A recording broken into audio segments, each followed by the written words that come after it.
my life lagi. Gue mau ceritain salah satu keanehan dalam diri gue selain tangan gue yang lemah ini adalah ingatan gue.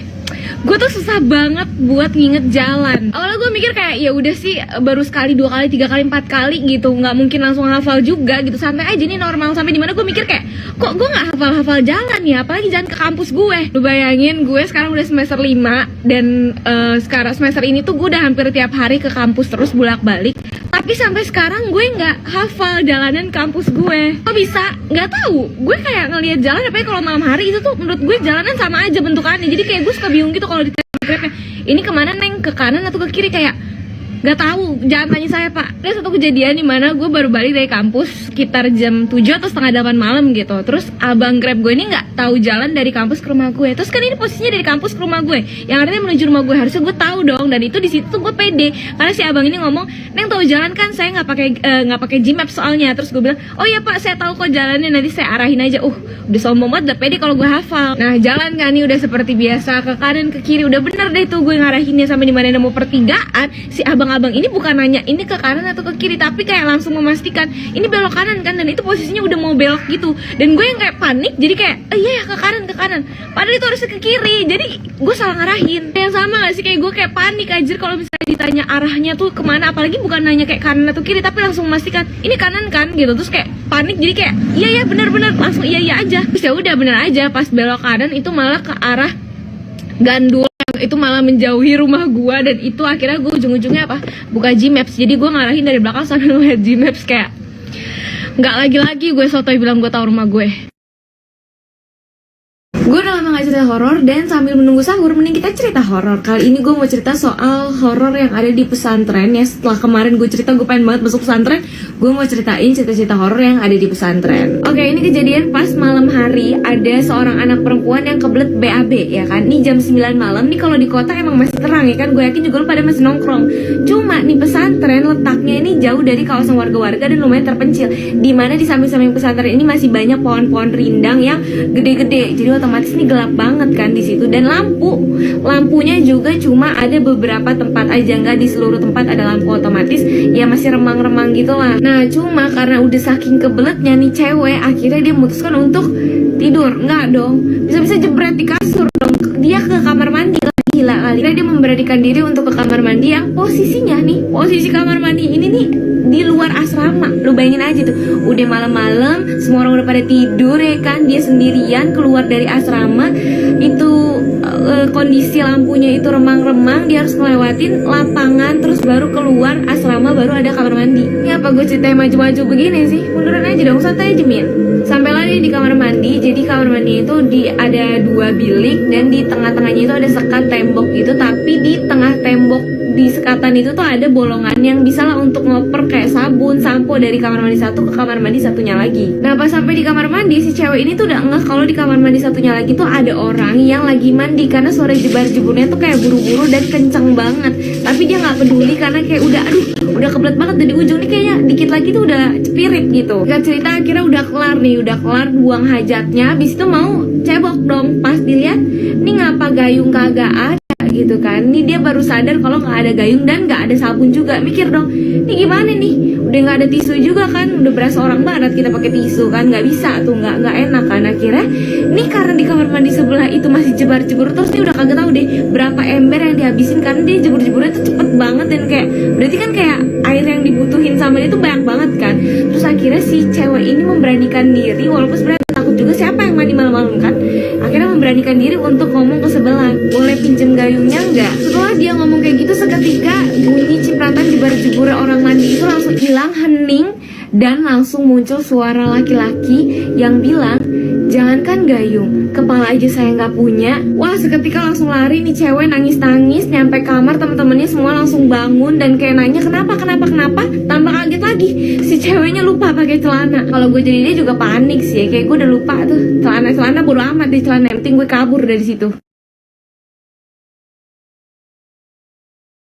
Sekarang kan udah mulai tatap muka nih, dan gue sempet lihat kemarin ada satu video yang FVP di gue, Get Ready With Me ke sekolah tatap muka untuk pertama kalinya, dan dia pakai alis, pakai blush on, dan juga lipstick.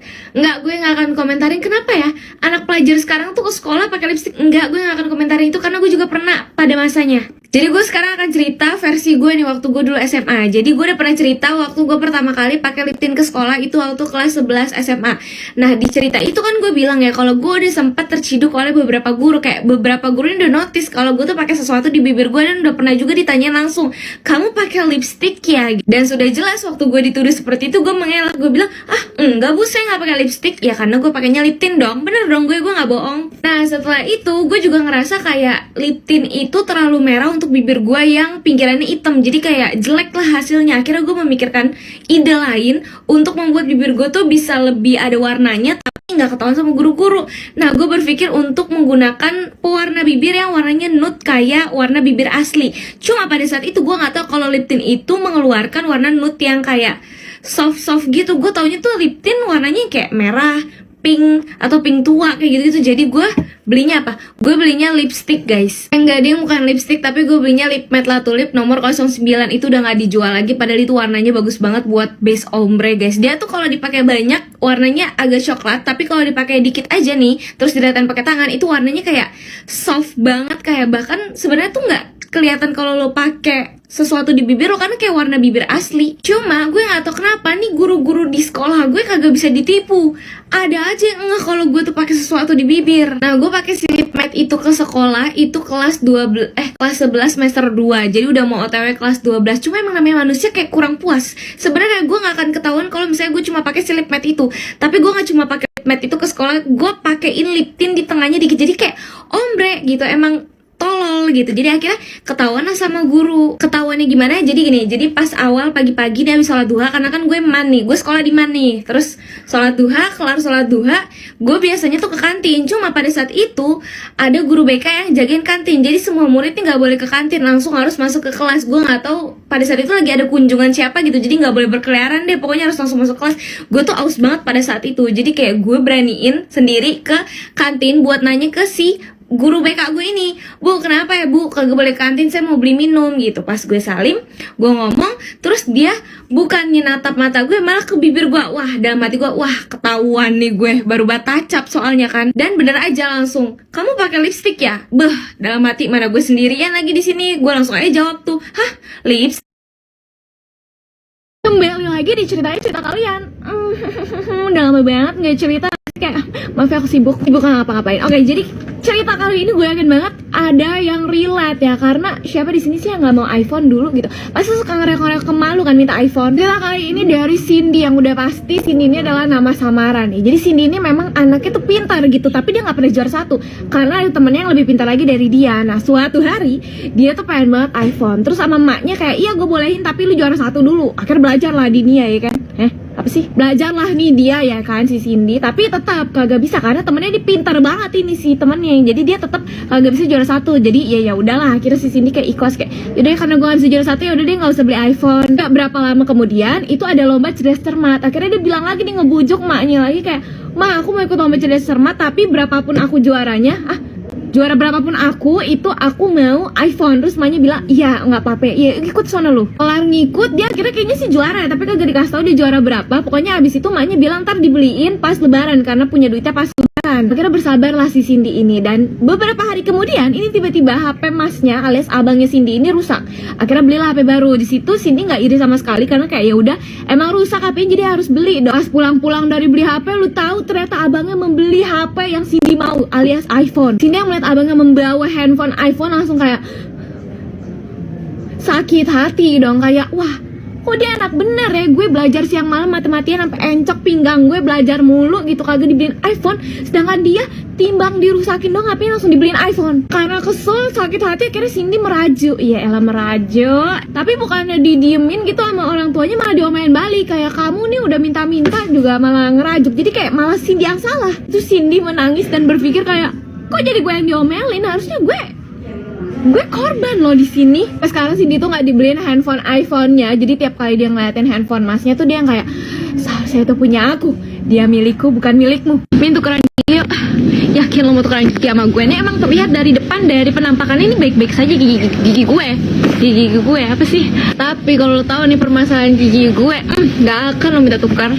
Ini gue mau berkeluh kesah sebagai seseorang yang memiliki permasalahan gigi berlubang. Lo tahu gigi berlubang satu aja tuh udah nyusahin ya kan? Ini gue berapa? Gue 3 di sini sama di sini. Tapi sekarang sisa 2. Kenapa? Karena yang ini udah dicabut gara-gara udah parah dan udah nggak bisa lagi ditambal. Dan yang paling menyakitkan lagi adalah bukan permasalahan dicabut giginya, tapi ini permasalahan 3 gigi berlubang gue ini bermuncul di saat yang sama. Pokoknya muncul pada saat yang bersamaan. Jadi yang pertama sakit itu gigi gue yang kiri atas, dan ini tuh udah parah banget. Akhirnya disuruh dicabut. Nah pas dicabut ini ternyata itu sampai merobek gusi gue karena ada kistanya.